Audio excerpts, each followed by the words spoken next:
Well, good day to you. It is June the 29th. I hope you're having a wonderful day wherever you are. My name is Gary Willing. I want to welcome you to Search for Signs. And as I always like to do, I just kind of want to point out to those people who are new. And I know if you've heard these videos before, perhaps you're tired of hearing me say this at the beginning of every video. You can skip through this if that's the case. But if you're somebody that is just hearing this information for the first time, you might not know what to do with this information after hearing it from me. And the best thing to do is to research it for yourself.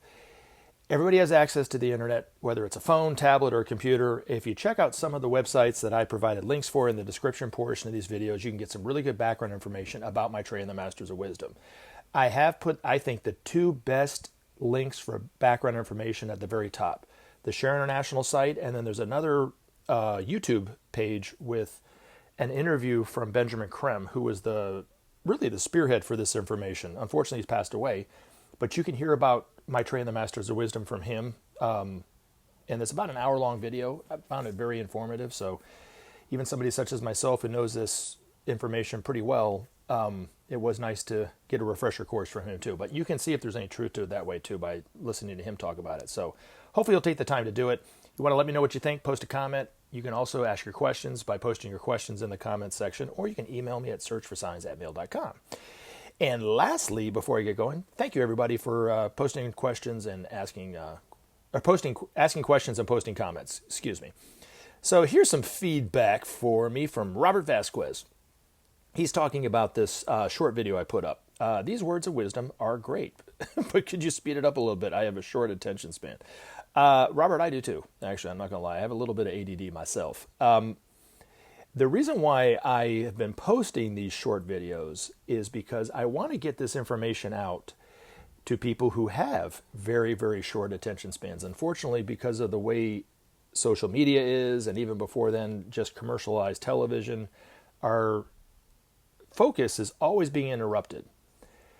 And it's very hard for myself and others, especially here living in the United States, geeked up on caffeine too, it makes it worse, to focus on something for very long. And there's a lot of wisdom, like you're saying, I agree with you, there's a lot of wisdom in the articles, the Benjamin Creme's Masters articles.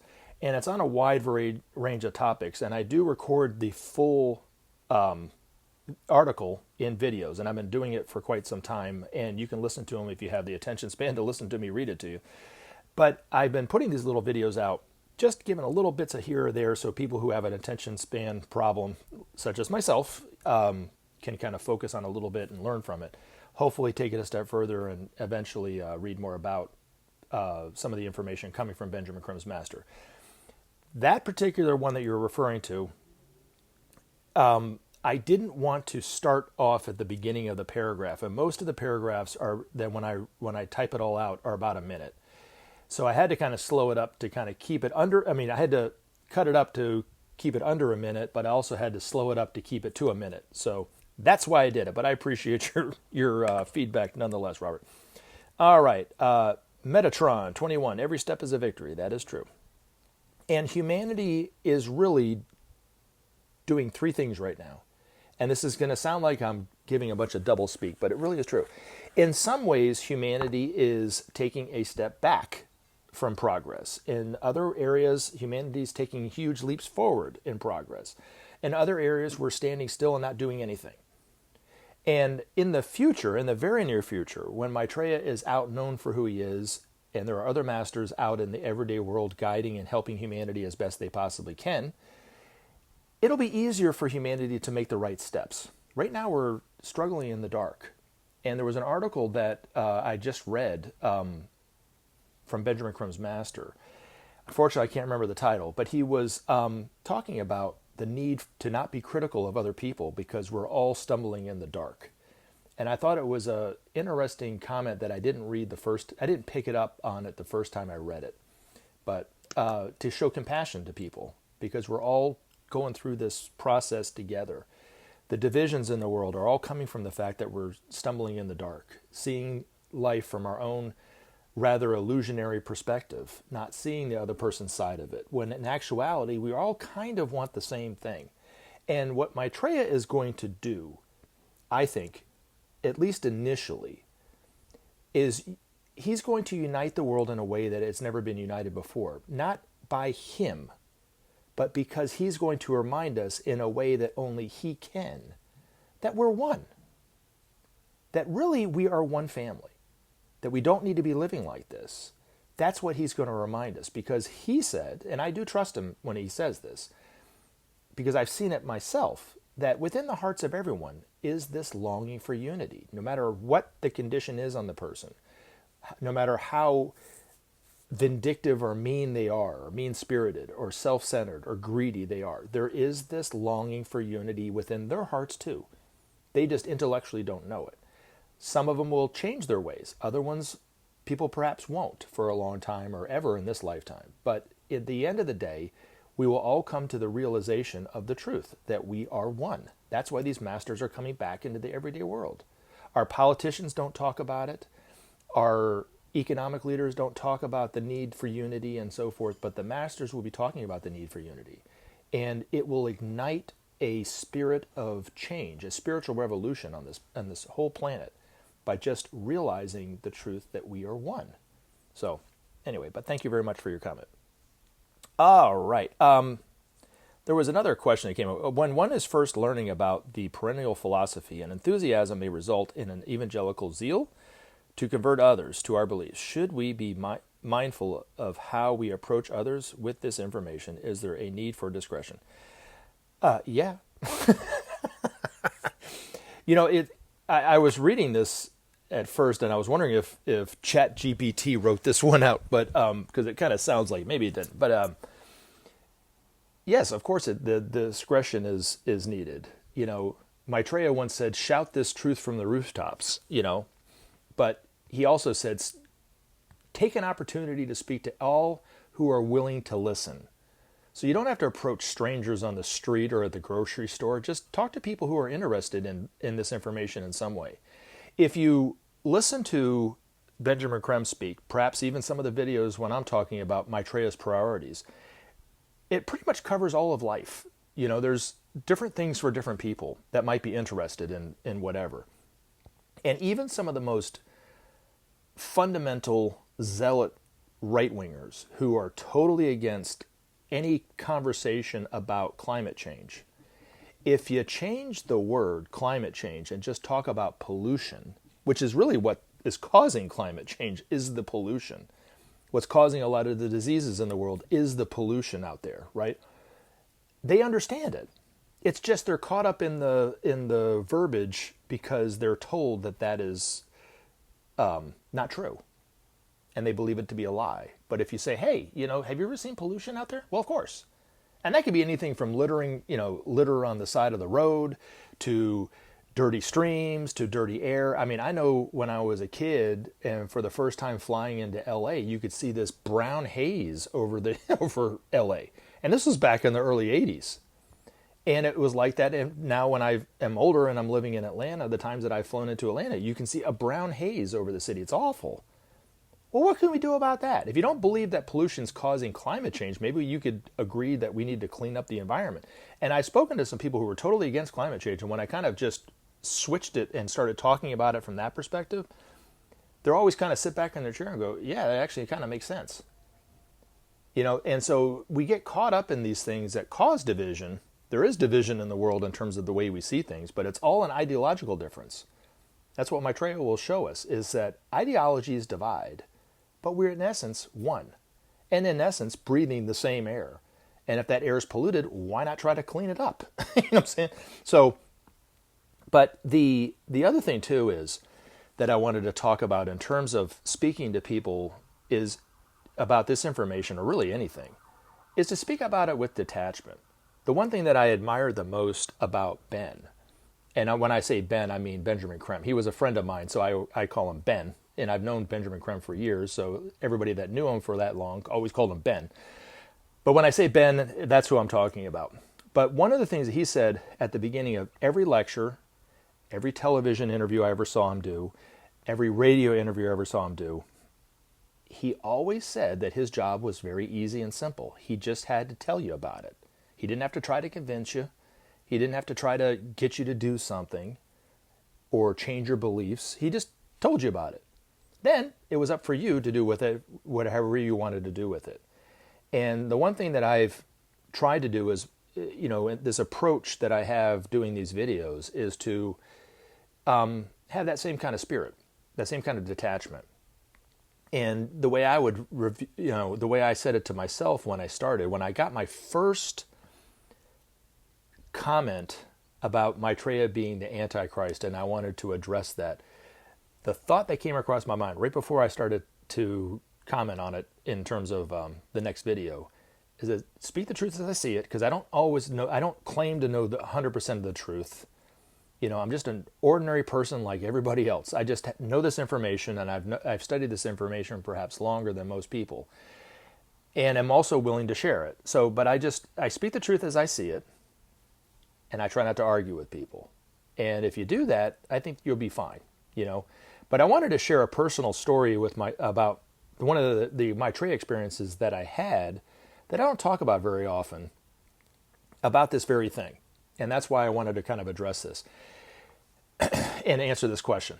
But when I started into this information and then started to see that it was true, and then started to talk to my friends and family about it, and then started to venture out and talk to strangers about it, because I was a part of the Share International group here in Atlanta. And then I started to take on it even farther, and I wanted to talk on the radio about it. And so I started doing these radio interviews, but I had that same, what was the word you used? That evangelical zeal to convert others to our beliefs. I had that exactly. I was guilty of that. Now I try to be detached from it, but I have to admit, looking back and listening, replaying in my mind some of the things that I said to people, yeah, I was trying to convince them, right? But I started doing these radio interviews, and I actually, when I started out, let me go back. When I started out doing these radio interviews, I got this, it was on CD. It was the Yellow Pages. I got it at Office Depot or Office Max or whatever it was. And the Yellow Pages were all the business numbers of all the companies in the entire country on a CD. Okay, so it was just like flipping through that big book that used to get dropped off at your front door every other year or whatever. And so I started going through the AM radio stations in the country. And I made it a goal that I would call every radio station, every AM station in the entire country, and ask them if they're willing to give an interview to somebody like me, and then send a press packet to those people who are interested, and hopefully get on an interview. That was my goal. And I did just that. Sometimes I would call an AM station and they were a sports talk, so I didn't send them anything, or they were a political talk and I didn't really respond to that. I didn't really send them anything. But there were some general interest kind of shows, here or there, maybe some spiritual shows here or there. And they're usually on really odd times, like a Sunday morning or a late afternoon or something like this. So they probably didn't get a lot of, they probably didn't have a large following anyway, but I was trying to get on those shows because that was the only thing that I knew to get this information out, was to talk on the radio about it. They didn't have YouTube at the time. Anyway, so I started calling these radio stations. And then I started to try to get a little bit more organized and sophisticated with it. So I bought this little 12 by 12 map of the United States. And I tacked it on the wall right next to my computer station. And every time I would call, let's say Georgia, I would put a little pin in it. And then if I ever got a call back from a radio station, hey, we want to interview you, and then I did the interview, I'd put a little flag on that pin. And then I would, call the next state, and I would do this. And maybe I might not get an interview in Alabama, but I would get one in Florida. And I would put a pin with a flag in Florida and not in Alabama. And then I started to kind of look, and I was like, for every 10 states that I call, 5 states that I call, whatever it was, I'd get an interview or two. And then I started doing the math. What's the percentage, right? Well, when I started to do that, I had this thought that crossed my mind.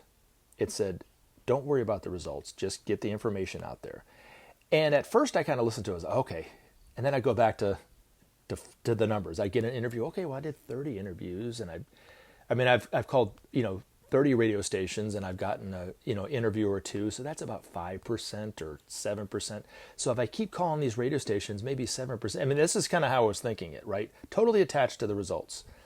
And this thought kept crossing my mind every single time. Just don't be attached to the results. Just get the information out there. And then I started to kind of dismiss it and go, yeah. But I kept doing the numbers. Now, here gets to the lesson. I called a radio station in Alaska, of all places, to do an interview for Benjamin Creme, because he was coming to the United States, and we were trying to get interviews for him on TV and radio and stuff. And I found this guy that was very excited to do an interview with Ben, because he had known about this information and always wanted to interview Benjamin Creme, but just never had the opportunity. So he was super excited. So he was like, yeah, I want to do an interview. Well, guess what Gary did? Gary went into his computer station and to try to find a pin to put a flag in it. I mean, hey, maybe even put 2 flags in there because you got an interview for Ben, right? Well, this time, when I went to go into my computer station, it had a little cubby that I would keep the pin box in. That pin box had disappeared. And I was like, where did it go? Did I knock it behind it? And I pulled the computer station out from the wall. I looked behind there. I looked underneath it. I looked underneath my bed. I got on my hands and knees to see if it maybe fell somewhere, because I was really paranoid about, and I still am, actually. It's a thing of mine about needles in the carpeting and stepping on it. You know what I mean? So I was real careful about not moving that pin box somewhere where it could get knocked over. So I always kept it in that same spot in that cubby. Couldn't find it. It was gone. I was like, that's weird. I even asked my roommate at the time, did you perhaps take? He was like, what are you talking about, dude? No. Anyway, so I went to work that day, and I came home, and that box was still missing. And then I had to go to play my music gig that night, because I had a music gig every night. And I want to say it was... No, I take that back. I'm sorry, I take that back. I thought about this before I went to my music gig. I thought about an experience that Benjamin Creme had with his master over cigarettes. Ben was smoking at the time, and his master kept encouraging him to stop smoking and made these cigarettes disappear. Because Ben thought to himself, I want to get some cigarettes, and he went to go get it, and he always kept it on the same part of his bed, his nightstand, and it was gone. And he even asked his master, did you take it? And his master said, no, I didn't take it. So anyway, so he's like, that's weird. Because he said, he thought to himself, and he turned around, he goes, I just saw them there. And he turned around and they were back. And then his master admitted to making him disappear and reappearing. So I thought about this story that I had read in one of Benjamin Creme's books. And I thought about it in reference to these pin boxes. And I said, Maitreya, if you made that pin box disappear as a lesson to me, I get it. You know what I'm saying? Is there any way that you could have that pin box reappear so I can put the pins in there, and they don't get, fall on the carpet or whatever it is? But I promise I'll take it out of the map and I won't use it again, is what I said. Anyway, I came home after work, and that's what I took all the pins out of that map and I put them in a coffee cup. Still couldn't find the pin box. It was gone. Anyway, I went to my music gig that night, and when I came back, that pin box was sitting right in the middle of that cubby, right on top of all the papers that I had just taken all out. So these masters are everywhere, and they're always teaching us at any time. But the one thing that Maitreya will be teaching humanity is the art of detachment. So that was my first lesson in the art of detachment from Maitreya, the teacher. So anyway, I love you guys. Thank you so much for your comments and your questions. I look forward to putting up more videos in the future. You guys have a wonderful rest of your afternoon. Remember to take action and help SOP save our planet. Thanks for listening, and we look forward to talking to you again in future videos.